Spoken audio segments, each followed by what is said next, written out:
अस्सलाम वालेकुम दोस्तों, ड्रामा सीरियल कठपुतली की आने वाली एक साथ बहुत दिलचस्प होती जा रही हैं। शहरियार जो ताबीन का हमदर्द होता है वो दिल से चाहता है कि ताबीन को बहुत अच्छी जगह पे नौकरी मिले और वो एक बहुत अच्छी ज़िंदगी गुजारे। वो अपने दोस्तों से बात करके ताबीन को एक बहुत अच्छी कंपनी में जॉब दिलवा देता है। बाद में ताबीन को पता चलता है कि वहाँ उन कंपनीज ने जॉब के लिए कोई इश्तिहार नहीं दिया था, बल्कि ये सब शहरियार के दोस्त है जिन्होंने उसको वहाँ पर जॉब दिलवाई थी। ताबीन को बड़ा गुस्सा आता है, वो उसके पास आती है और कहती है कि तुमने हमदर्दी की खातिर मेरे साथ ऐसा किया, तुमने ऐसा क्यों किया जब यहाँ पे जॉब की ज़रूरत ही नहीं थी और तुमने मुझे ये कहा कि यहाँ पे कंपनी ने जॉब का इश्तिहार दिया है। वही मैं इतनी परेशान थी कि बगैर इंटरव्यू के मुझे इतनी अच्छी जॉब कैसे मिल गई। वो शहरियार पे बहुत गुस्सा करती है। शहरियार उसको आगे से जवाब देता है, कहता है कि मेरी बात सुनो, अब ये अब की बात नहीं है, जब से हम कॉलेज में एक साथ पढ़ते थे मैं तुम्हें तब से पसंद करता था, लेकिन जब मुझे पता चला कि तुम्हारी शादी होने वाली है मैं खुद ही पीछे हट गया था।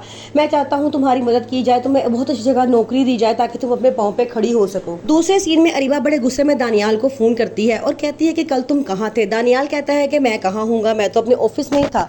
जिस पे वो कहती है कि नहीं, तुम ऑफिस में नहीं, किसी लड़की के साथ फिर रहे थे।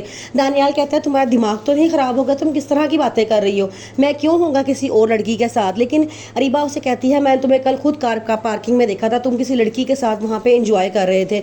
आगे से वो कहता है कि अच्छा मेरी बात सुनो, ये कह के अरीबा फ़ोन बंद कर देती है, उसकी कोई बात नहीं सुनती।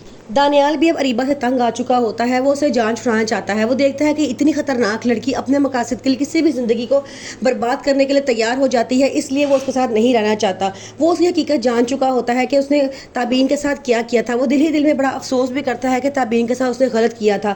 वो चाहता है कि जाके सारी बात ताबीन को बता दे, लेकिन फ़िलहाल वो खामोश होता है, अच्छे वक्त आने का इंतज़ार करता है। अरीबा जो अहियान का दिल जीतना चाह रही है, वो जान जान के उसके आगे पीछे फिरती है। वो उससे कहती है कि उसे अपने घर जाना है, उसे कुछ चीज़ें लेनी है।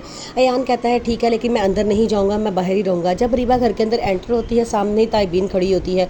वो ताबीन से कहती है तुम पूछोगी नहीं मैं यहाँ किसके साथ आई हूँ, अयान के साथ आई हूँ। अब मैं और अयान के साथ हमारे दरमियान बहुत अच्छी अंडरस्टैंडिंग हो गई है और अब हम बहुत जल्द शादी भी कर लेंगे। वो इस तरह कह के ताबीन को दुख देती है और वहाँ से चली जाती है। ताबीन जो अपनी ज़िंदगी बनाने के लिए अब निकल चुकी होती है, उसको एक बहुत अच्छी कंपनी में जॉब मिलती है। वहाँ पर वो एक बहुत ज़बरदस्ती प्रेजेंटेशन पेश करती है, हर कोई इससे बड़ा खुश होता है।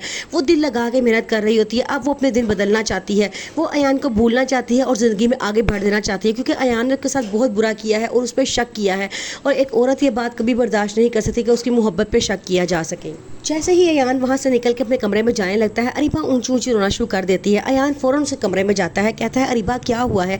अरीबा कहती है कि मैं इस मुश्किल वक्त में बहुत अकेली हूँ अयान, तुम मेरा साथ कभी भी ना छोड़ना। अयान जो पहले ही अरीबा से इतनी मोहब्बत करता था, उसका दिल जब उसको रोते हुए देखता है तो फ़ौरन नरम पड़ जाता है और उससे कहता है कि तुम फिक्र ना करो, मैं तुम्हारे साथ हूँ। अरीबा कहती है कि दिल में सोचती है कि मुझे हराना तो बहुत ही नामुमकिन काम है, पप्पो क्या समझती थी मुझे इस घर से निकलवा देंगी। मेरे पास इतने तरीके हैं अयान के दिल में जगह बनाने की और मैं अयान की दुल्हन बन के ही दिखाऊंगी।